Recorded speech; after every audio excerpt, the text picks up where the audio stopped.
আসসালামু আলাইকুম ওয়া রাহমাতুল্লাহি ওয়া বারাকাতুহু। প্রতিদিন আমাদেরকে ঘর থেকে বের হতে হয়। আনাস ইবনে মালিক রাদিয়াল্লাহু তাআলা আনহু বলেছেন যে রাসূলুল্লাহ সাল্লাল্লাহু আলাইহি সাল্লাম বলেছেন,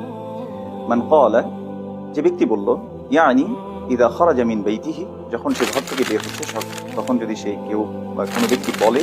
বিসমিল্লাহ তাওয়াক্কালতু আলাল্লাহ লা হাওলা ওয়ালা কুওয়াতা ইল্লা বিল্লাহ। কেউ যদি ঘর থেকে বের হওয়ার সময় বলে, বিসমিল্লাহ, আল্লাহর নামের সাথে বের হচ্ছি,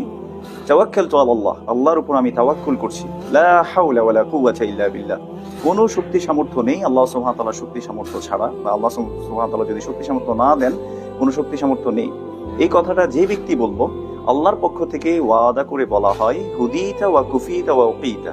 তাকে হেদায়েত দেওয়া হলো, তার জন্য যথেষ্ট করা হলো এবং তাকে নিরাপত্তা দেওয়া হলো। এখন আমরা যদি আল্লাহ সুবহানাহু ওয়া তাআলার নিরাপত্তা পেতে চাই, আমরা যদি হেদায়েত পেতে চাই, আমরা যদি আমাদের জন্য যথেষ্ট হোক এটা আমরা চাই, তাহলে অবশ্যই আমরা